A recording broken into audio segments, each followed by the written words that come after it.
জি24 স্বাগত। আমি সব্যসাচী আপনাদের সঙ্গে। রাজ্য শিক্ষা দপ্তর ও জি24 যৌথ উদ্যোগে বাংলার শিক্ষা জুনিয়র ক্লাসরুমে তোমাদের স্বাগত। আজকে আমাদের বিষয় ক্লাস 7 ও ক্লাস 8-এর পরিবেশ ও বিজ্ঞান। ক্লাস 7-এর জন্য থাকছে পরমাণু, অণু ও রাসায়নিক বিক্রিয়া, আর ক্লাস 8-এর জন্য মৌল, যৌগ ও রাসায়নিক বিক্রিয়া। আজকে আমাদের সঙ্গে রয়েছেন দুজন স্পেশাল গেস্ট, দুজন টিচার রয়েছেন আমাদের সঙ্গে স্টুডিওতে। বিটি রোড গভর্নমেন্ট স্পন্সর স্কুলের শিক্ষক জ্যোতির্ময় মণ্ডল রয়েছেন আমাদের সঙ্গে, এবং আমাদের সঙ্গে রয়েছেন বেথুন কলেজিয়েট স্কুলের শিক্ষিকা শ্রীলা বিশ্বাস। এবং আপনাদের দুজনকে জি24 স্বাগত।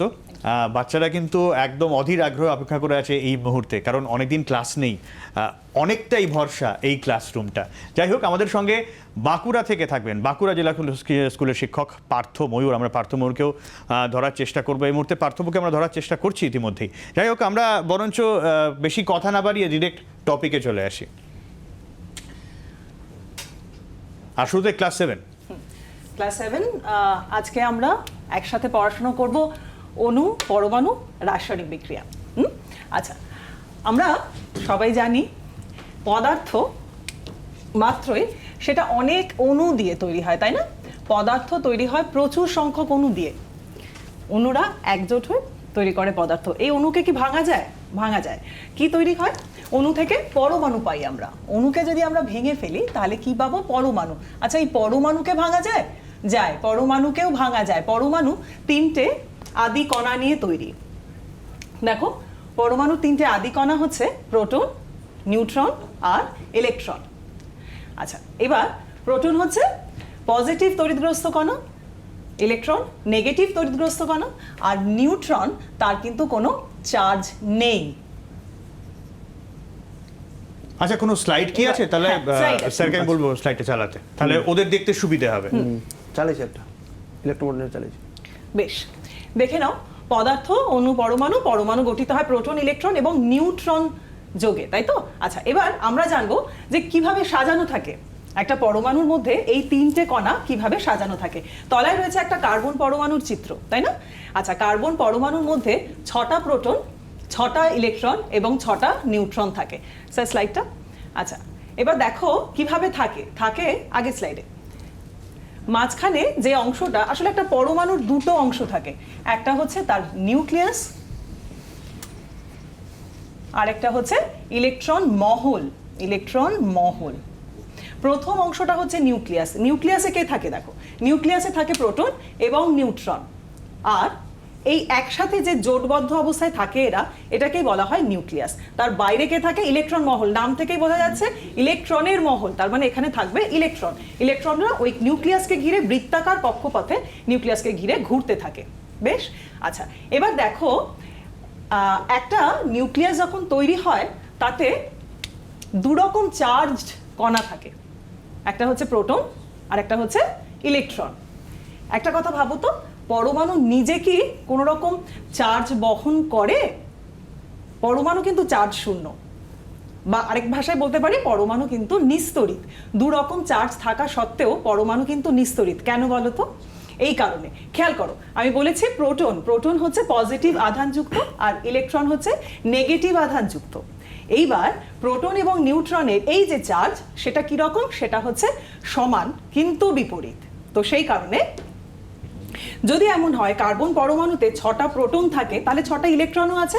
তো এই যে 6টা প্রোটন, তার যদি টোটাল চার্জ +6 হয়, তাহলে ইলেকট্রন আসার জন্য টোটাল তার চার্জ হবে -6। তাহলে +6 এবং -6 আলটিমেটলি হয়ে যায় 0 এবং পরমাণু হয়ে পড়ে নিস্তড়িত। একটা প্রোটন একটা ইলেকট্রনকে প্রশমিত করতে পারে, সেই জন্য আলটিমেটলি পুরো পরমাণুটাই দাঁড়ায় গিয়ে নিস্তড়িত। ঠিক আছে? আচ্ছা, এরপরে আমরা নেক্সট স্লাইডে যাব। আচ্ছা, নেক্সট স্লাইডে যাওয়ার আগে আমি একটা কথা বলে দিই সবাইকে। এই ম্যাডাম তো পড়াচ্ছেন, কোনো রকম কোনো কনফিউশন থাকলে বা আর যদি কোনো প্রশ্ন থাকে, আমাদের ওপরে দেখো দুটো ফোন নাম্বার আছে, সরাসরি তোমরা ফোন করে কিন্তু ম্যাডাম এবং স্যার রয়েছেন, সরাসরি প্রশ্ন করতে পারো। ম্যাডাম। বেশ, এরপর নেক্সট স্লাইডে আমি যাব। নেক্সট স্লাইডে দেখো, কোনো একটা পরমাণুকে, কোনো একটা মৌলকে, এর আগে স্লাইডটা স্যার, যদি আমরা লিখতে চাই কিভাবে, এর আগে স্লাইডটা স্যার, এর আগেরটা, হ্যাঁ, যদি আমরা লিখতে চাই কিভাবে তাকে রিপ্রেজেন্ট করি। আমি যদি ধরে নিই যে মৌলটাকে আমি বোঝাতে চাইছি বা বুঝতে চাইছি তার নাম হচ্ছে এম, তাহলে জেড এবং এ, এই দুটো লেটার আমার জরুরি। এই যে জেড, জেড হচ্ছে পরমাণু ক্রমাঙ্ক আর এ হচ্ছে ভর সংখ্যা। পরমাণু ক্রমাঙ্ক ইকুয়াল টু প্রোটন সংখ্যা এবং প্রোটন সংখ্যা মানেই হচ্ছে ইকুয়াল টু ইলেকট্রন সংখ্যা। ঠিক আছে, তাহলে জেড হচ্ছে প্রোটন সংখ্যা আর ইলেকট্রন সংখ্যা, পরমাণু ক্রমাঙ্ক নামে আমরা ডাকি। আর এ হচ্ছে ভর সংখ্যা। এই ভর সংখ্যা কাকে বলি? ভর সংখ্যা হচ্ছে নিউক্লিয়াসের যে টোটাল ভর কার দ্বারা নির্বাচিত হয়? প্রোটন এবং নিউট্রন দ্বারা। প্রোটন এবং নিউট্রনের মোট যে যোগফল সেটাই হচ্ছে তার ভর সংখ্যা। তাহলে দেখো এই সিম্বল থেকে আমরা এটাকে কিভাবে পড়ি? MZA এভাবে পড়বো। আমরা যদি জেড এর মান জানতে পারি, আমরা যদি এর মান জানতে পারি, তাহলে অনায়াসেই একটা মৌলর মধ্যে, একটা পরমাণুর মধ্যে কতগুলো প্রোটন আছে, কতগুলো ইলেকট্রন আছে, কতগুলো নিউট্রন আছে সেটা জানতে পারি। কিভাবে? তলায় একটা উদাহরণ আছে দেখো, C612।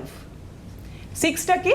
পরমাণু সংখ্যা, 6টা হচ্ছে প্রোটন সংখ্যা, that is equal to electron সংখ্যা। তাহলে প্রোটন কটা আছে? 6টা। ইলেকট্রন কটা আছে? 6টা। আচ্ছা, 12টা কি? 12 হচ্ছে প্রোটন প্লাস নিউট্রন। তাহলে প্রোটন সংখ্যা নিউট্রন সংখ্যা মিলিয়ে সংখ্যাটা দাঁড়াচ্ছে 12, that is equal to proton হলো 6 plus n is equal to 12। তাহলে n আমরা বার করতে পারবো, নিউট্রন সংখ্যা বার করতে পারবো। 12 - 6 দ্যাট ইজ ইকুয়াল টু 6। তার মানে এই পরমাণুটার মধ্যে বা এই মৌলটার মধ্যে, কার্বনের মধ্যে 6টা প্রোটন, 6টা ইলেকট্রন এবং 6টা নিউট্রন রয়েছে। যদি বুঝে থাকো পরের প্রশ্নটা সলভ করে ফেলো এক্ষুনি খাতায়। ক্লোরিন 17 35, ক্লোরিন 17 35, এর মধ্যে কটা প্রোটন, কটা ইলেকট্রন এবং কটা নিউট্রন রয়েছে? নেক্সট স্লাইডে যাই। আমরা পরমাণু পড়তে গেলে পরমাণুর সাথে আয়নকে কোরিলেট করে পড়বো, ঠিক আছে? আচ্ছা দেখো, সোডিয়াম, দু রকম পরমাণু আমি এখানে নিয়েছি, দুটো পরমাণু আমি এখানে নিয়েছি, একটা হচ্ছে সোডিয়াম আর একটা হচ্ছে ক্লোরিন। আচ্ছা, নীল যে বক্সটা রয়েছে তার মধ্যে ওর সোডিয়ামের প্রোটন আর ইলেকট্রনের সংখ্যাটা লেখা আছে, অর্থাৎ কটা প্রোটন আছে সেটা লেখা আছে, কটা ইলেকট্রন আছে সেটা লেখা রয়েছে। নিউট্রন কিন্তু আছে, আমি লিখিনি। তার মানে এই নয় যে নিউট্রন নেই, নিউট্রনটা আমি লিখিনি, ইচ্ছা করেই লিখিনি। আচ্ছা, সোডিয়ামের মধ্যে প্রোটন আছে দেখো 11টা, ইলেকট্রন আছে 11টা। তো এখান থেকে আমি কিন্তু ব্যাখ্যা করতে পারি খুব সহজে যে সোডিয়াম কেন নিস্তড়িত, ঠিক আছে? আচ্ছা, এরপর দেখো ক্লোরিন আছে তার পাশে। ক্লোরিনের ইলেকট্রন সংখ্যা হচ্ছে 17 এবং তার সাথে প্রোটনের সংখ্যাও হচ্ছে 17। এই অবধি বুঝতে পেরেছো? আচ্ছা দেখো, নিউক্লিয়াসকে ঘিরে যে বৃত্তাকার কক্ষপথে ইলেকট্রনরা ঘোরে, সেই পথগুলোতে ইলেকট্রনগুলোকে সাজানো আছে। প্রথম কক্ষপথে 2টো ইলেকট্রন আছে, তারপরের যে কক্ষপথ সেখানে 8টা আছে, আর লাস্ট কক্ষপথে 1টা আছে। এই মিলিয়ে 2 + 8 + 1, তাহলে 8 আর 2 10 আর 1 11। 11 হচ্ছে সোডিয়ামের পরমাণু ক্রমাঙ্ক এবং 11টা ইলেকট্রন এইভাবে গুছিয়ে থাকে। পরমাণু ক্রমাঙ্ক ক্লোরিনের হচ্ছে 17, যেখানে প্রথম কক্ষে 2টো, দ্বিতীয় কক্ষে 8টা, তাহলে 8 আর 2 10 হয়ে গেল, আর পড়ে থাকলো কটা? 7টা। শেষ কক্ষে কিন্তু 7টা ইলেকট্রন রয়েছে। এই অবধি বোঝা গেছে? তাহলে সোডিয়াম এবং ক্লোরিন দুজনেই নিস্তড়িত, দুজনেরই একটা প্রোটন সংখ্যা হচ্ছে 11, সোডিয়ামের প্রোটন সংখ্যা 11, ইলেকট্রন সংখ্যা 11, ক্লোরিনের প্রোটন সংখ্যা 17, ইলেকট্রন সংখ্যা 17। এই অবধি ক্লিয়ার, ঠিক আছে? আচ্ছা, এবার সোডিয়াম এবং ক্লোরিনের, সোডিয়ামেরও একটা অদ্ভুত শখ আছে, ক্লোরিনেরও একটা অদ্ভুত শখ আছে। সেটা কি?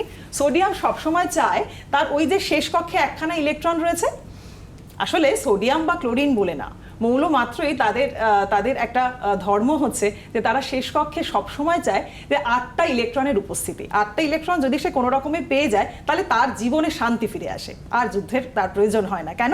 সে খুব স্টেবল হয়ে যায়, ঠিক আছে? আচ্ছা, খেয়াল করো, সোডিয়ামের যে শেষ কক্ষে 1টা ইলেকট্রন, ঠিক শেষ কক্ষের আগের কক্ষে কটা ইলেকট্রন? 8টা ইলেকট্রন। তাহলে সোডিয়ামের দরকার কত? সোডিয়ামের এমন একটা কনফিগারেশন দরকার, এমন একটা ইলেকট্রন বিন্যাস দরকার যেখানে তার 8টা ইলেকট্রন লাগবে। তাহলে শেষ কক্ষে তার 1টা ইলেকট্রন আছে, 8টা ইলেকট্রন যদি চায় সে, কটা ইলেকট্রন তাহলে দরকার? 7টা ইলেকট্রন দরকার। 7টা ইলেকট্রনের জন্য সে কোথায় খুঁজে বেড়াবে কাউকে? তার থেকে সোজা হচ্ছে শেষ কক্ষপথে যে একটা ইলেকট্রন রয়েছে সেই ইলেকট্রনটাকে সে বার করে দিল। বার করে দেওয়ার জন্য কাউকে একটা প্রয়োজন, সেটা পরে খুঁজে নেওয়া যাবে, কিন্তু এইটুকু বুঝলে তো যে সোডিয়াম। একদমই। আর মোটামুটি তাহলে আমরা এগোচ্ছি যত কিন্তু একদম শুরুতে রিভাইজ করে নিই, কারণ প্রশ্ন একটা আছে। হ্যাঁ। প্রচুর প্রশ্ন করছেন স্টুডেন্টরা, কিছু প্রশ্ন এসেছে। আমি বরঞ্চ 1 নম্বর প্রশ্নটা যাকে করব সে করেছে শ্যামনারায়ণ মুখার্জি, কামারপুকুর রামকৃষ্ণ বিদ্যালয়, হুগলি। শ্যামনারায়ণের একদম বেসিক যেটা থেকে আপনি শুরু করলেন সেটা হচ্ছে পরমাণু কি, পরমাণু নিস্তরিত কেন, ভর সংখ্যা ও পারমাণবিক সংখ্যা বলতে কি বোঝায়। আচ্ছা, প্রশ্নটা কে করেছে? বাচ্চাটির ও নাম হচ্ছে শ্যামনারায়ণ। শ্যামনারায়ণ। তোমাকে বলি, পরমাণু কাকে বলে? পরমাণু হচ্ছে মৌলিক পদার্থের ক্ষুদ্রতম কণা, ঠিক আছে? একটা সময় ভাবা হতো যে এটাকে আর ভাগ করা যায় না, কিন্তু এটা কিন্তু 3টে উপাদান কণা আছে, তাই না? প্রোটন, ইলেকট্রন আর নিউট্রন। আর পরমাণু হচ্ছে সে যে কিন্তু রাসায়নিক বিক্রিয়ায় অংশগ্রহণ করে, যেমন ধরো জল। জল মানে আমাদের চোখের সামনে একটা ভেসে ওঠে H2O। তাহলে সেটা কি? সেটা হচ্ছে একটা অণু। তার মধ্যে কি থাকে? তার মধ্যে পরমাণু থাকে হাইড্রোজেন এবং অক্সিজেন। এই হাইড্রোজেন এবং অক্সিজেন পরমাণু নিজেদের মধ্যে বিক্রিয়া করেছিল বলেই কিন্তু জল তৈরি হয়েছিল। তাহলে পরমাণু কি বুঝতে পেরেছো? আচ্ছা, পরমাণু কেন নিস্তরিত? কারণ পরমাণুর মধ্যে ইলেকট্রন এবং প্রোটন সম সংখ্যায় থাকে, যাদের আধান আলাদা, পরস্পরের বিপরীত। একটা প্রোটন দ্বারা একটা ইলেকট্রন সবসময় প্রশমিত হতে চায় বা হয়। তো সেই জন্য যে কোনো পরমাণুর মধ্যেই যে কটা সংখ্যক প্রোটন থাকে ঠিক একই সংখ্যায় থাকে ইলেকট্রন, ফলত পরস্পরকে প্রশমিত করে ফেলে এবং পরমাণু হয়ে যায় নিস্তরিত। আর শেষ প্রশ্নটা ওর কি ছিল? হ্যাঁ, মানে যদিও আমাদের সময় খুব অল্প, ভর সংখ্যা পারমাণবিক সংখ্যা বলতে কি বোঝায় একটু তাড়াতাড়ি, কারণ প্রচুর প্রশ্ন আসছে তো, আর ফোন লাইনও খোলা হয়েছে। পারমাণবিক সংখ্যা হচ্ছে সেই সংখ্যাটা যেটা দ্বারা প্রোটনকে বোঝায়, নাম্বার অফ প্রোটন বোঝায়। আর ভর সংখ্যা হচ্ছে প্রোটন সংখ্যা প্লাস নিউট্রন সংখ্যা। ওকে, আচ্ছা, আমি যেখানে ছিলাম সেখানে আরেকবার ফিরি। আমি একটু বাঁকুড়ায় চলে যাই, কারণ সেকেন্ড কোয়েশ্চেনটা নিয়ে, কারণ বাঁকুড়া থেকে বাঁকুড়া জেলা স্কুলের শিক্ষক পার্থ ময়ূর আমাদের সঙ্গে এই মুহূর্তে রয়েছেন। পার্থবাবু, আপনার কাছে প্রশ্ন বিতাস গিরির।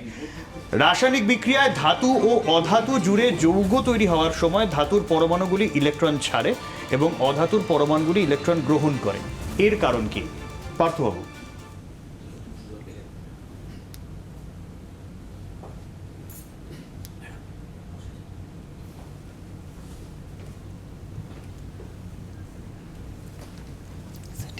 পার্থবাবু, আমার কথা শোনা যাচ্ছে?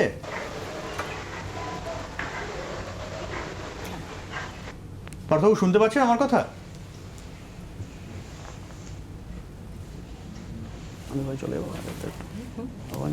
না, সম্ভবত কিছু একটা সমস্যা হচ্ছে। পার্থবাবু আমার কথা শুনতে পাচ্ছেন না। যাক ম্যাডাম, আপনি যেটা বলতে চাইছিলেন, আমি পার্থবাবুর কাছে পরে যোগাযোগ করার চেষ্টা করবো। আচ্ছা, প্রশ্নটা বোধহয় আমি উত্তর দিচ্ছিলামই। প্রশ্নটা আপনি আমাকে আরেকবার বলবেন। কোনটা, সেকেন্ড কোশ্চেন না ফার্স্ট? সেকেন্ড কোশ্চেনটা। সেকেন্ড কোশ্চেনটাই না, ফার্স্ট কোশ্চেনে বললাম ভর সংখ্যা পারমাণবিক সংখ্যা হয়ে গেল। সেকেন্ড কোশ্চেনটা ছিল রাসায়নিক বিক্রিয়া ধাতু ও অধাতু জুড়ে যৌগ তৈরি হওয়ার সময় ধাতুর পরমাণুগুলো ইলেকট্রন ছাড়ে এবং অধাতুর পরমাণুগুলো ইলেকট্রন গ্রহণ করে। আচ্ছা, আমি একটু বলি। ম্যাডাম যেটা বললেন, তোমার স্লাইডটা একটু ভালো করে খেয়াল করে দেখবে। ওখানে যে পরমাণু ছিল, সোডিয়াম পরমাণু ছিল। সেই সোডিয়াম যখন আমরা ইলেকট্রন বিন্যাস দেখলাম, সব থেকে বাইরের কক্ষপথে ছিল একটা ইলেকট্রন ছিল। আর ক্লোরিন পরমাণু যেটা ছিল, সেই স্লাইডে ভালো করে লক্ষ্য করেছো নিশ্চয়ই, দেখবে সব থেকে বাইরের কক্ষপথে ছিল 7টা ইলেকট্রন ছিল। এই যে 7টা ইলেকট্রন ছিল, 1টা 2টো 3টে 4টে 7টা ইলেকট্রন ছিল। এবার সবসময় পরমাণু চাইবে যে আমি একটা স্টেবল অবস্থায় আসবো। স্টেবল অবস্থা মানে কি? বাইরের কক্ষপথে 8টা ইলেকট্রন যদি আমি ভর্তি হয়ে যায়, তাহলে কি করবে? ঠিক তার নিয়ারেস্ট যে নিষ্ক্রিয় মৌল, তার মতো একটা ইলেকট্রন বিন্যাস লাভ করে। সোডিয়াম কি করবে? যেহেতু বাইরের কক্ষপথে একটা ইলেকট্রন আছে, এই সোডিয়ামের বাইরের কক্ষপথে ইলেকট্রনের সাথে নিউক্লিয়াসের আকর্ষণ বলটা অপেক্ষাকৃত কম, সে কারণে এই ইলেকট্রনটা বাইরের কক্ষপথ থেকে বেরিয়ে যেতে পারে। তাহলে সোডিয়াম একটা ইলেকট্রন ত্যাগ করলে কি হবে? Na+ হবে। প্লাসটাকে আমরা কি বলি? এইটাকেই আমরা বলি হচ্ছে ক্যাটায়ন। আমরা এইটাকে বলছি, তাহলে এইটাকে আমরা বললাম হচ্ছে ক্যাটায়ন। আর ক্লোরিন ঠিক একই রকম, ওর বাইরের কক্ষপথে 7টি ইলেকট্রন আছে। ন্যাচারালি 7টি ইলেকট্রনের সঙ্গে এই নিউক্লিয়াসটা তো ধনাত্মক, এর আকর্ষণ বলটাই অত্যন্ত বেশি। এ কি করবে? 7টা ইলেকট্রনের পক্ষে ছাড়া সম্ভব না, সেও স্টেবল অবস্থা আসতে চাইবে। তখন সে কি করবে? ওই না ইলেকট্রন বর্জন করে বরং একটা ইলেকট্রন অন্য জায়গাতে নিচ্ছে, নিয়ে কি করলো, ক্লোরিন কি করলো, আর একটা ইলেকট্রন নিল, নিয়ে কি করছে Cl মাইনাস, তাহলে এটা যে ক্যাটায়ন আর এটাকে আমরা বলি হচ্ছে অ্যানায়ন। তাহলে ক্যাটায়ন হলে কখন, যখন ইলেকট্রন বর্জন করছে তখন ক্যাটায়ন, আর যখন ইলেকট্রন গ্রহণ করলো তখন হচ্ছে অ্যানায়ন।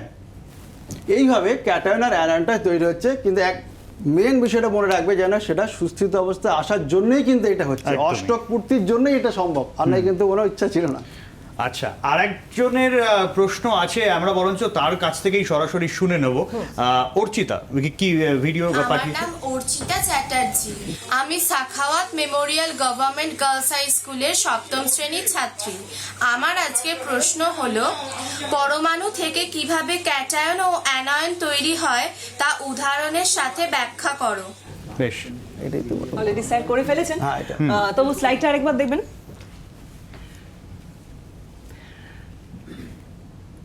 স্লাইডটা আরেকবার, এটা তো? হ্যাঁ এই স্লাইডটা। আচ্ছা দিয়েছি। আচ্ছা, ছিলাম আমরা সোডিয়াম আর ক্লোরিনে ছিলাম, তাই তো? সোডিয়াম আর ক্লোরিনের মধ্যে ছিলাম আমরা। সোডিয়ামের 11টা প্রোটন, 11টা ইলেকট্রন। এই অবস্থায় বলেছিলেন, স্যার বললেন যে শেষ কক্ষ থেকে একটা ইলেকট্রন চলে যাবে। খেয়াল করো তো, শেষ কক্ষ থেকে যদি একটা ইলেকট্রন চলে যায় তাহলে ইলেকট্রন সংখ্যা কত দাঁড়ায়? 10, যেখানে প্রোটন সংখ্যা কিন্তু 11ই রয়েছে, তাই তো?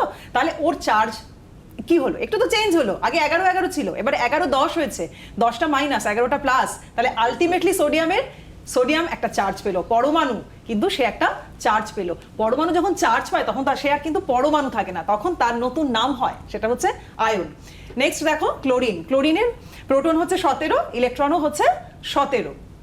ওই যে ইলেকট্রন যেটা সোডিয়াম ছেড়ে দিয়েছিল বাড়তি বলে, তাকে কিন্তু ক্লোরিন সাদরে গ্রহণ করেছে, কারণ তার শেষ কক্ষে 7টা ইলেকট্রন আছে। কটা দরকার ছিল? একটা ইলেকট্রন দরকার ছিল। সোডিয়াম সেই একটা ইলেকট্রন দিয়ে ওর উপকার করেছে, তো সেই জন্য ক্লোরিনেরও শেষ কক্ষে অষ্টক পূর্তি ঘটেছে, মানে 8টা ইলেকট্রন দরকার ছিল, 8টা ইলেকট্রন এসেছে। ফলত প্রোটন এবং ইলেকট্রন সংখ্যা আরেকবার চেঞ্জ হয়ে গেছে। কার? ক্লোরিনেরও। দেখো, প্রোটন হয়ে গেছে 17টা আর ইলেকট্রন হয়ে দাঁড়িয়েছে 18টা। তার মানে এবারও কিন্তু একটু অঙ্কটা চেঞ্জ হয়ে গেল। 17 থেকে 17, 18টা মাইনাস আর 17টা প্লাস।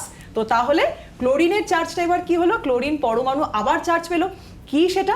মাইনাস চার্জ পেলো। একদমই। যখনই মাইনাস চার্জ পেলো, সুতরাং সে আর কিন্তু ক্লোরিন পরমাণু নেই, তখন সে হয়ে গেল ক্লোরিন আয়ন। এর নাম কি? ক্লোরাইড আয়ন তৈরি হলো। খেয়াল করো, একটা পজিটিভ আয়ন তৈরি হয়েছে, একটা নেগেটিভ আয়ন তৈরি হয়েছে। আয়ন আসলে দু প্রকার, একটা ক্যাটায়ন, একটা অ্যানায়ন। যখন ইলেকট্রন ছেড়ে দিচ্ছে কোনো একটা পরমাণু, ইলেকট্রন কমে যাচ্ছে তার, তখন সে ক্যাটায়নে পরিণত হচ্ছে।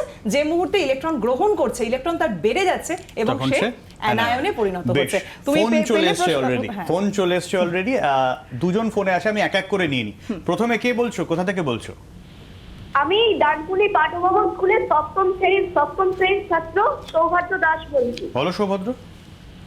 আমার ম্যামকে প্রশ্ন হলো যে আয়রন বা কপার রকম যোদ্ধা হয় কেন? আরেকবার আয়রন বা কপারের দুরকম আচ্ছা। যোদ্ধতা হয় কেন? আচ্ছা, বেশ।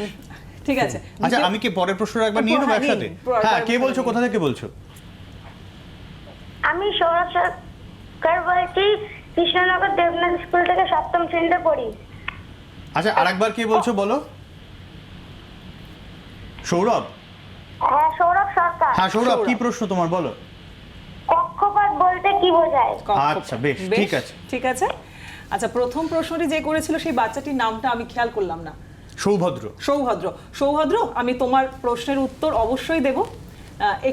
একটু পরে, একটু সময় চেয়ে নিচ্ছি তোমার কাছে। সৌরভকে উত্তর দিচ্ছি। সৌরভ, কক্ষপথ হচ্ছে নিউক্লিয়াসকে ঘিরে পার্টিকুলার কিছু কক্ষপথ থাকে, গোল গোল কক্ষপথ থাকে, যেখানে গোল গোল পথ থাকে, যেখানে ইলেকট্রনরা আবর্তন করে নিউক্লিয়াসকে ঘিরে। ঠিক আছে? ওই পথ ছাড়া তারা কিন্তু অন্য কোনো পথে হাঁটতে পারে না। মানে তোমার স্কুলে যে ক্লাসরুমটা রয়েছে তার বাইরে যেমন তুমি যেতে পারো না, ও তাই ইলেকট্রন সেই কক্ষপথে ঘুরতে পারে। বিশেষ কন্ডিশনে যেতে পারে, সেটা আবার পরে একদিন না হয় বলবো। তাহলে কক্ষপথ বুঝলে তোমরা। নেক্সট আমি চলে আসি আমার টপিকে। স্যার, পরের স্লাইডটা। তাহলে আয়ন তৈরি হয়েছিল, আয়ন তৈরি হলো, দু রকম আয়ন তৈরি হলো। একটা হলো সোডিয়াম প্লাস আর একটা Cl মাইনাস।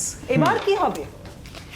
সোডিয়াম প্লাস হলো Cl মাইনাস হলো, তাই তো? তার মানে দুরকম চার্জ এই মুহূর্তে উপস্থিত, যেই দুরকম চার্জ পাশাপাশি আসবে ওদের মধ্যে একটা আকর্ষণ তৈরি হবে, সেটাকে আমরা বলে থাকি স্থির তড়িৎ আকর্ষণ বল। এটা কিন্তু বেশ একটা আকর্ষণ বল, ঠিক আছে? এটা কিন্তু বেশ স্ট্রং একটা ফোর্স, যার জন্য সোডিয়াম এবং ক্লোরাইড দুজনেই কাছাকাছি আসে এবং আচ্ছা। তৈরি করে যৌগ। আচ্ছা, যৌগ তৈরি করতে গেলে আমাদের কিন্তু সংকেত প্রয়োজন হয়, তোমরা জানো যৌগ তৈরি করতে গেলে সংকেত লাগে, মৌলের যেমন চিহ্ন লাগে সংকেত কিন্তু যৌগের লাগে। কি করে সংকেতটা আমরা তৈরি করি? দেখো, সোডিয়ামের চার্জ হচ্ছে +1, তো আমরা প্লাস বা মাইনাস লিখবো না, শুধু সংখ্যাটা লিখবো, সেটা কত? 1। ক্লোরাইড যখন তৈরি হয়েছে তার চার্জ মাইনাস, কিন্তু সংখ্যা কত? মান কত? 1। এরপর যেটা করব, সোডিয়ামটাকে 1 দিয়ে গুণ করব, ক্লোরিনটাকে 1 দিয়ে গুণ করব।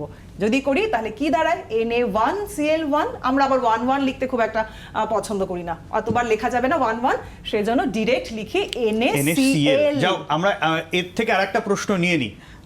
আরেকজন আছে আমাদের কাছে, সে প্রশ্ন পাঠিয়েছে অলরেডি। আমরা তমশ্রীর প্রশ্নটা একবার শুনি। আমি তমশ্রী দত্ত, জেলা হাওড়া, হাওড়া যোগেশচন্দ্র গার্লস স্কুলের ক্লাস 7-এর ছাত্রী। আমার প্রশ্ন হলো, যোজ্যতা সর্বদা পূর্ণ সংখ্যা হয়, ভগ্নাংশে হয় না কেন? বেশ, আমি যোজ্যতাতেই ছিলাম, আমি যৌগ গঠনই দেখাচ্ছিলাম। হ্যাঁ, ওই তাহলে জন্যই তোমাকে আমি question related। তোমাকে আমি এর উত্তরটা দিয়ে দিই। আচ্ছা দেখো, যোজ্যতা কাকে বলে? আমরা জানি যোজ্যতা কাকে বলে। যোজ্যতা হচ্ছে কোনো একটা মৌলের অন্য কোনো একটা মৌলের সাথে যুক্ত হওয়ার ক্ষমতা, এটা একটা সংখ্যা, ঠিক আছে? এই সংখ্যাটা আমরা পাই কোথা থেকে? কটা ইলেকট্রন সে দিতে পারলো বা কটা ইলেকট্রন সে নিতে পারলো। আচ্ছা, ইলেকট্রন একটা পূর্ণ সংখ্যা, অর্ধেক, 1/3, 2/3 এরকম কিন্তু আমরা দিতে পারি না। পারি কি? পারি না। যদি ইলেকট্রন দিতে হয় নিঃস্বার্থভাবে, নিঃশর্তভাবে পুরোটা দিতে হবে, অথবা যদি নিতে হয় তাহলেও পুরোটা নিতে হবে। ইলেকট্রন যখন পূর্ণ সংখ্যা হয় সেজন্য যোজ্যতাও কিন্তু পূর্ণ সংখ্যা, ঠিক আছে? একদমই। আর আমাদের একদমই সময় নেই, কারণ 8-এর বড়রা ওয়েট করছে, ক্লাস 7-এ ছোটদের ছাড়তে হচ্ছে, তো এর জন্য কিছু অ্যাসাইনমেন্ট দেয়া দরকার আছে। আচ্ছা। আমরা বরং সেই অ্যাসাইনমেন্টে চলে যাই। অ্যাসাইনমেন্টটা আমি বরঞ্চ বলে দিই। সেটা হচ্ছে, আমাদের টপিক ছিল অণু পরমাণু রাসায়নিক বিক্রিয়া। একেবারে তোমরা লিখে নাও, মন দিয়ে লিখে নাও। সেটা হচ্ছে, পোড়া চুনে জল দিয়ে কলিচুন উৎপন্ন হলো, নাইট্রোজেন ও হাইড্রোজেন গ্যাস পরস্পরের সাথে বিক্রিয়া করে অ্যামোনিয়া উৎপন্ন করলো। উক্ত বিক্রিয়া দুটিকে বিক্রিয়ক পদার্থ, বিক্রিয়াজাত পদার্থগুলিকে শনাক্ত করো। এটা হলো প্রথম অ্যাসাইনমেন্ট। এবার আসা যাক সেকেন্ড অ্যাসাইনমেন্টে। নিম্নলিখিত পদার্থগুলির সংকেত লেখো: ammonium carbonate, ferric sulphate, cuprous chloride, silver nitrate. তারপর লিখে নাও বা ছবি তুলে নাও, বেটার। নিচের কোনটি রাসায়নিক বিক্রিয়া? লোহায় মরচে পড়লো আর 1 মুঠো বালি জলে মেশানো হলো। আর 4 নম্বর অ্যাসাইনমেন্ট, লেখো বা চটপট ছবি তুলে নাও। তোমার ব্যবহৃত লবণে কোন কোন মৌল আছে? মৌলগুলি থেকে যে আয়নগুলি পাওয়া যায় তার ছবি আঁকো। ক্লাস 7-এর আপাতত ছুটি, কিন্তু ক্লাস 8-এর ক্লাস শুরু করব। একটা ছোট্ট বিরতির পর ফিরে আসছি, সঙ্গে থাকো।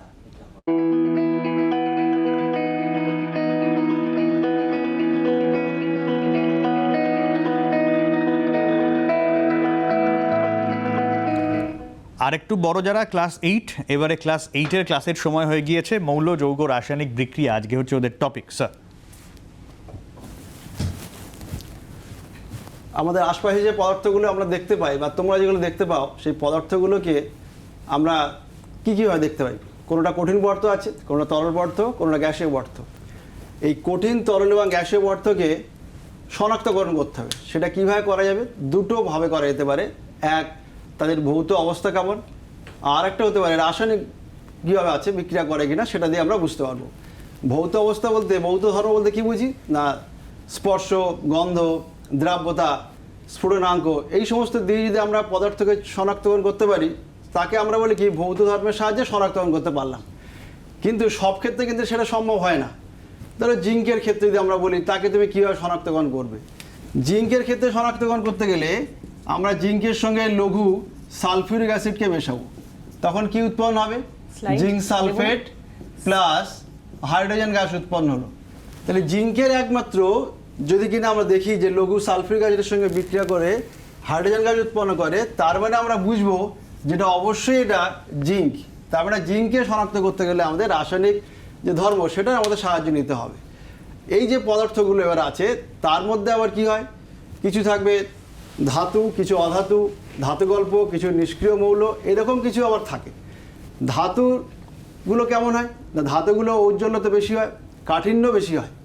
আর এছাড়া ধাতুদের মধ্যে দিয়ে সাধারণত তাপ বা তড়িৎ এগুলো সাধারণত যেতে পারে খুব সহজে, কিন্তু অধাতু যদি হয় সাধারণত এগুলো হয় না, মানে বিপরীত ধর্মগুলো তার মধ্যে লক্ষ্য করা যায়।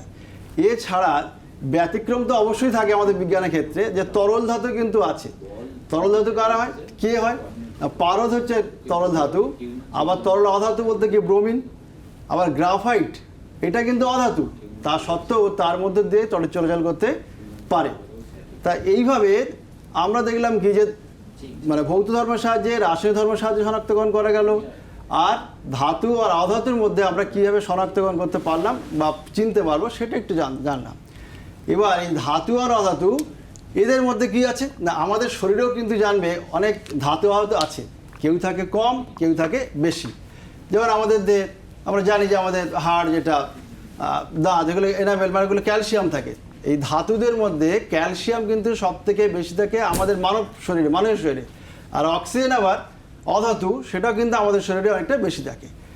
এবার এই বরাবর ধাতু থেকে এলো, মৌল থেকে এলো। ক্লাস 7-এ দেখো যখন পড়েছিলে তখন একটা জিনিস আমরা শিখেছি যে ওই মৌলিক পদার্থ থেকে কীভাবে হলো মৌলিক পদার্থটা, তাকে যদি আমরা অনেকগুলো ভাঙতাম ছোট ছোট ছোট ছোট করে, তাহলে আমরা আবার সেখানে পরমাণু পেতাম। তা আমরা এবার কি করব, দ্বিতীয় যেটা হবে যে অণু এবং পরমাণু সম্পর্কে একটু আমরা ধারণা আমরা আগেও পেয়েছি, আবার একটু বলছি কি হয় না, ওই যে পদার্থকে ছোট ছোট আকারে ভাঙলাম এবং ডাল্টন বললেন কি যে না ওকে আর ভাঙা যাবে না, কিন্তু পরবর্তীকালে দেখা গেল ভাঙা যায়। সেখানে 3 রকম মৌলিক পদার্থ মানে কণা পাওয়া গেল, ইলেকট্রন, প্রোটন, নিউট্রন। এবার তারা কোথায় থাকবে, অর্থাৎ পরমাণুতে ইলেকট্রন, প্রোটন, নিউট্রন কীভাবে থাকবে, তার মানে কি আমরা পরমাণুর গঠন যেটা হয় সেটা সম্পর্কে আমরা কি দেখলাম না, রাদারফোর্ড তিনি আমাদের এই পরমাণুর গঠনটা কেমন হয় সে সম্পর্কে তিনি আমাদের ফার্স্ট একটা খুব সুন্দর একটা ধারণা দেন। তিনি কি বললেন না, পরমাণুটা কেমন হবে না, পরমাণু আমরা ক্ষুদ্র ক্ষুদ্র মানে একদম গোলাকার আমরা ধরতে পারি, এবং জানবে যে প্রত্যেকটা পদার্থকে ভাঙলে একদম লাস্ট সে কিন্তু একদম গোলই হয়, অর্থাৎ খুব ছোট্ট ছোট্ট হবে। এবং এই পরমাণুগুলো এত ছোটো যে থাকে খালি চোখে কিন্তু দেখা যাচ্ছে না। তা আমরা কি করছি এবার, সেই যে পরমাণু যেটা আছে সেই পরমাণুর গঠনটা কেমন হবে, রাদারফোর্ড বললেন যে পরমাণু কেন্দ্রে থাকবে কি নিউক্লিয়াস। তাহলে আমরা কি করলাম, একদম গোল যদি হয় এইটাকে আমরা ধরলাম হচ্ছে নিউক্লিয়াস, এবং তাকে কেন্দ্র করে এই বিভিন্ন কক্ষপথে এরকমভাবে ইলেকট্রনগুলো সব আবর্তন করছে। তাহলে কী কী পয়েন্ট বলা হলো, 1 নম্বর হচ্ছে পরমাণু জগতে এই বেশিরভাগ জায়গায় সাদা যে জায়গাগুলো দেখছো এগুলো সব কি ফাঁকা। 2 নম্বর তিনি বললেন পরমাণুর কেন্দ্রে থাকবে কে নিউক্লিয়াস। নিউক্লিয়াসটা কেমন হবে না, নিউক্লিয়াসটা হয় ধনাত্মক তড়িৎধর্মী হবে, এবং এর মধ্যেই সাধারণত পরমাণুর সমগ্র ভর আছে এটা আমরা বলতে পারি। কারণ পরমাণু ভর বলতে কি হয়, প্রোটন সংখ্যা আর নিউট্রন সংখ্যা এই দুটো যোগ করলে আমরা সাধারণত ভর সংখ্যা বলে থাকি। কারণ ইলেকট্রনের ভরের তুলনায় প্রায় 2000 গুণ মানে 1837 গুণ হয়, তা প্রায় 2000 গুণ কিন্তু এগুলো ভারী হয় প্রোটন বা নিউট্রন ইলেকট্রনের তুলনায়। তা এবার আরেকটা পয়েন্ট কি বললেন, যে বিভিন্ন যে কক্ষপথ থাকবে সেই কক্ষপথগুলো কেমন হবে, একটা বৃত্তাকার কক্ষপথে নিউক্লিয়াসকে ইলেকট্রনগুলো আবর্তন করবে। আর কি হবে না, এই বাইরের যে কক্ষপথ আছে সেই বাইরের কক্ষপথগুলো থেকে এবার কটা করে ইলেকট্রন থাকবে।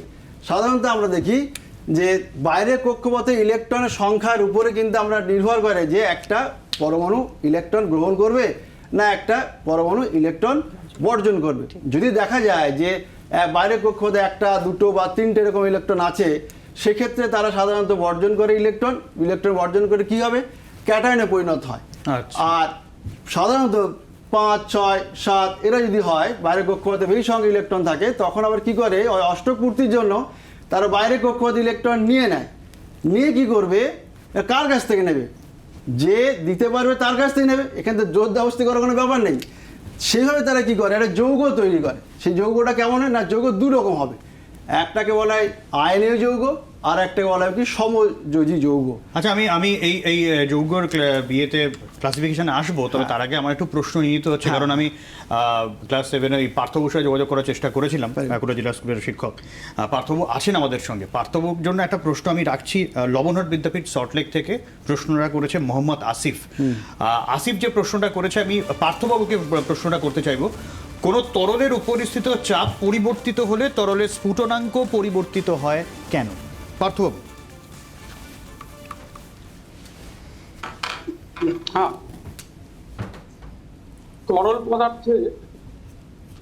তরল পদার্থকে যখন আমরা স্ফুটনাঙ্ক তাপমাত্রায় বাষ্পে পরিণত করি, তখন কি হয়, তরলের আয়তন বৃদ্ধি পায়। এটা আমরা সবাই জানি। এবার আয়তন বৃদ্ধি পাওয়ার সময় যদি বাইরে থেকে তরল পৃষ্ঠের উপর চাপ সৃষ্টি করা হয়, তাহলে আয়তন প্রসারণ বাধাপ্রাপ্ত হতে চাইবে। এবার সেই বাধা কাটিয়ে যদি তরলের পৃষ্ঠ থেকে তরল কণাগুলোকে বাইরে যেতে হয়,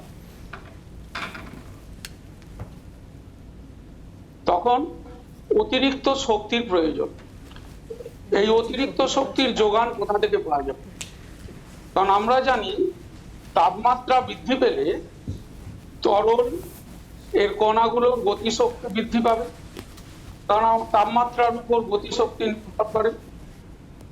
তাহলে যখনই আমাকে কেউ বাইরে থেকে বাধা দিয়ে আটকাতে চাইছে, আমি কি করতে চাইছি, সেই বাধা কাটাতে গেলেই আমাকে বেশি শক্তি প্রয়োগ করতে হচ্ছে।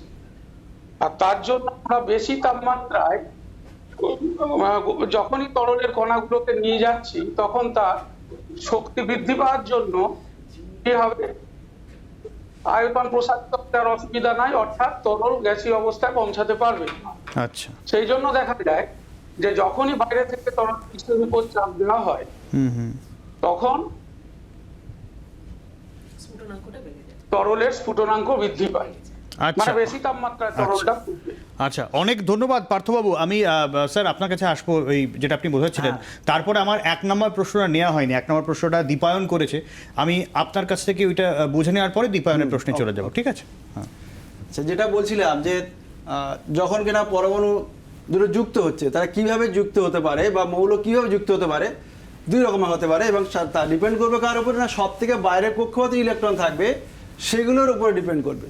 যেমন এখানে সোডিয়াম কি করলো, 1টি ইলেকট্রন যখন বর্জন করলো, যেহেতু বাইরের কক্ষপথে আমার 8টি ইলেকট্রন চাইছে, তাহলে 1টি ইলেকট্রন বর্জন করতে পারবে, তখন কি করবে, Na+ হয়ে গেল, মানে 1টি ইলেকট্রন এখানে বর্জন করলো। আবার এখানে কি করছে, ক্লোরিন কি করবে, এই অষ্টক পূর্তির জন্য ও তখন কি করছে, এই সোডিয়ামের যে ইলেকট্রনটা আছে সেই কিন্তু আবার একে দিল। আচ্ছা, তার মানে এই ইলেকট্রনটা দিলে কি হলো, সোডিয়াম Na+ হয়ে গেল, মানে এর কম হয়ে গেল 1 ইলেকট্রন Na+, আর এই যখন একটু নিল তখন কি Cl- হয়ে গেল। তাহলে এই যে Na+ আর Cl- এই দুটো মিলে যে যৌগটা গঠন করলো, সেটাকে আমরা বলি কি আয়নীয় যৌগ বা তড়িৎ যেই যৌগ। কিসের গঠন পেলাম, সোডিয়াম ক্লোরাইড। এরকম sodium chloride, potassium chloride, magnesium oxide. সাধারণত কি হয়, যারা উচ্চ তড়িৎ ধনাত্মক আর যারা উচ্চ তড়িৎ ঋণাত্মক, তারা যখন যুক্ত হয় পরস্পর, তারা কিন্তু এই আয়নীয় যৌগ গঠন করতে পারে। বা সোজা করে বললে ধাতু আর আধাতু যারা হয়, তারা কিন্তু যখন যুক্ত হয়, তারাই একমাত্র আয়নীয় যৌগ গঠন করতে পারে। কিন্তু যখন সমযোজী হবে, তখন কিন্তু আলাদা। সমযোজী ক্ষেত্রে আমরা একটা বন্ধন লক্ষ্য করতে পারি, এবং সেক্ষেত্রে সাধারণত দুটো অধাতু হয় পরস্পর যুক্ত হয়ে সমযোজী গঠন করে। আমি সমযোজিতে আসবো, তার আগে দীপায়নের প্রশ্ন নিয়ে নিই। দীপায়ন প্রশ্ন করেছে, আমি দীপায়ন যাত্রাগাছি কেদারনাথ ইনস্টিটিউশনের স্টুডেন্ট। দীপায়নের যে প্রশ্নটা ছিল সেটা হচ্ছে অবস্থান্তর বা অবস্থার পরিবর্তন কাকে বলে, আর পদার্থের 3টি অবস্থা থাকার কারণটা কি?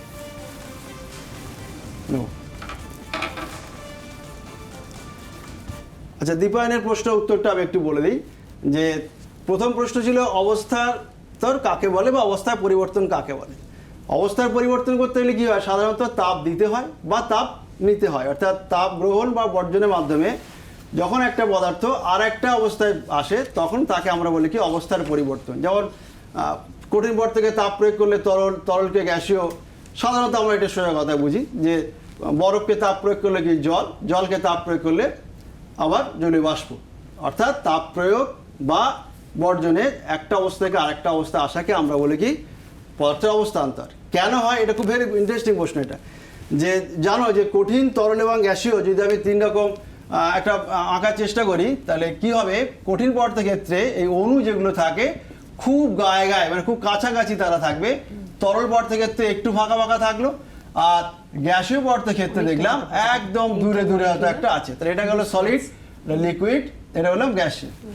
ফলে এই যখন কঠিন পদার্থ যখন হয় তখন এই অণুগুলোর মধ্যে আন্তর আণবিক স্পেস সেটা খুব কম থাকে, স্বাভাবিক, এটা একটু বেশি, এটা এটা একদম একটু নেই বলেই চলে কম, বেশি। হ্যাঁ, যখন স্পেসটা বেশি থাকে বা কম থাকে তার উপর ডিপেন্ড করে কি ইন্টারমলিকুলার অ্যাট্রাকশন ফোর্স। এর ক্ষেত্রে যেহেতু কাছাকাছি আছে এদের মধ্যে আন্তরাণবিক আকর্ষণ বলমানটা বেশি হয়, সেই কারণে এরা হয় সলিড। আর লিকুইড যারা হয় তাদের ক্ষেত্রে কি হয়, এই অণুগুলোর মধ্যে দূরত্ব একটু বেশি, ফলে তাদের ক্ষেত্রে আকর্ষণ বলটা একটু কম, তখন তারা হয় তরল। আর গ্যাসীয় পদার্থের ক্ষেত্রে আমরা বলি ইন্টারমলিকুলার স্পেস যেমন ফাঁকা ফাঁকা আছে, আকর্ষণ বলটা আরো কম, সেই একদম, কারণে তারা হয় একদম। গ্যাসীয়। আচ্ছা, ফোন এসে গেছে আমাদের কাছে এই মুহূর্তে, তার প্রশ্নটা একবার নিয়ে নিই। কে বলছো, কোথা থেকে বলছো? শোনা যাচ্ছে আমার কথা? আমার কথা শোনা যাচ্ছে? হ্যাঁ শোনা যাচ্ছে। হ্যাঁ বলো, কে বলছো? হ্যাঁ আমি তৃষা মণ্ডল বলছি, 8ম শ্রেণীর ছাত্রী। হ্যাঁ তৃষা বলো। আমার প্রশ্নটা হলো মৌল কিভাবে মানব শরীরের ভারসাম্য রক্ষা করে? বেশ, অনেক ধন্যবাদ তৃষা। আচ্ছা, যেটা বলছি যে মৌল যৌগ রাসায়নিক বিক্রিয়া, এবার আমরা ওটা প্রশ্ন আমি আসছি, একটু বলে নিই আরেকটু, তাহলে ওরা বুঝতে পারবে যে এবার আমরা দেখবো যে রাসায়নিক বিক্রিয়া যখন হবে, সেই রাসায়নিক বিক্রিয়া জানলে আমরা শরীরের মধ্যে কীভাবে ভারসাম্য রক্ষা বুঝতে পারবো আমরা একটু। তা কীভাবে আমরা রাসায়নিক বিক্রিয়াগুলো করবো না, রাসায়নিক বিক্রিয়া সরাসরি হতে গেলে কি হয়, কিছু প্রভাবক বা কিছু এফেক্ট সেক্ষেত্রে আমাদের দেখতে হবে। কি কি এফেক্ট হতে পারে না, আমরা যদি একটু স্লাইডটা লক্ষ্য করি তাহলে দেখবো যে আলোর একটা ব্যাপার থাকবে, তাপের একটা ব্যাপার থাকবে, তাপ প্রয়োগ করলে দেখা যায় কিছু কিছু ক্ষেত্রে রাসায়নিক বিক্রিয়াটা হয়।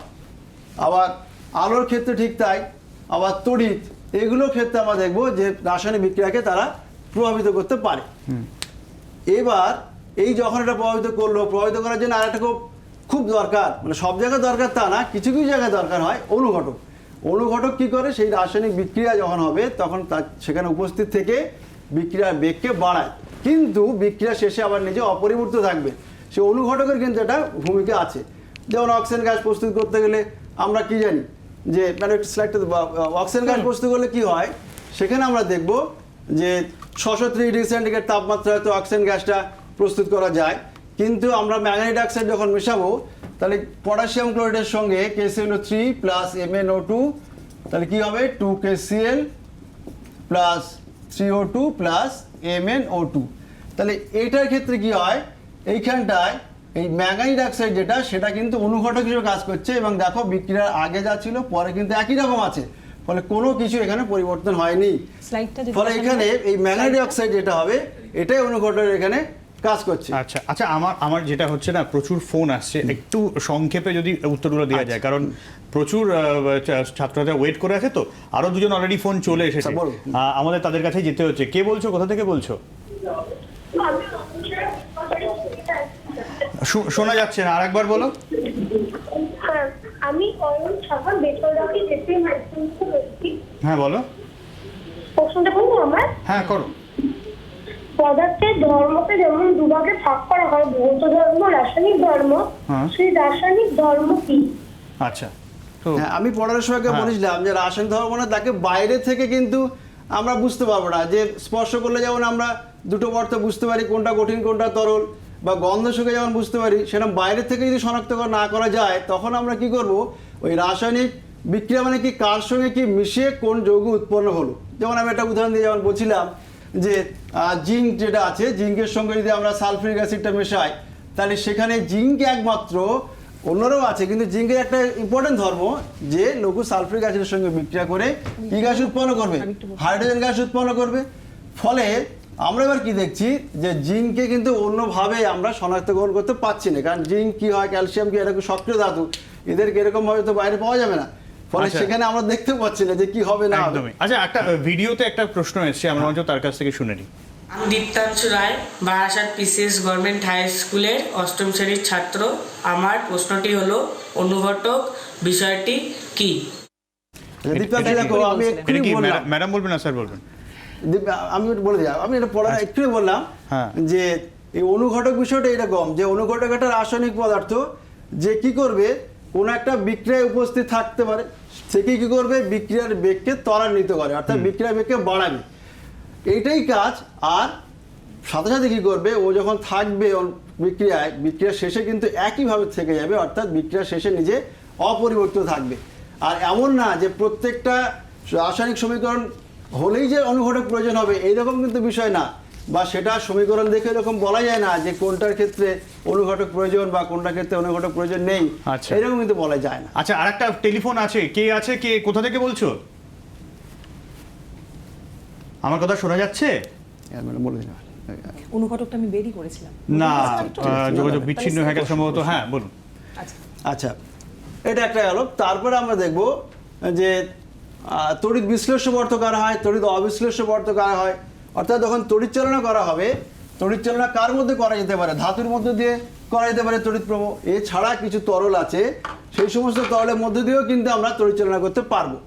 তা সেই তরলগুলো কারা না, খাদ্য লবণের জলীয় দ্রবণ, ধরো NaCl, বা দেখা যাচ্ছে সালফিউরিক অ্যাসিড, H2SO4, এরা কিন্তু কি হয়, এই তড়িৎ বিশ্লেষ্য পদার্থ হয়। কেন হয় না, এই তড়িৎ বিশ্লেষ্য পদার্থ সাধারণত কি হয়, তরল হয়, তার মধ্যে যদি আমরা তড়িৎ চালনা করি তাহলে এই তড়িৎ বিশ্লেষ্য পদার্থটা রাসায়নিক পরিবর্তন একটা হবে।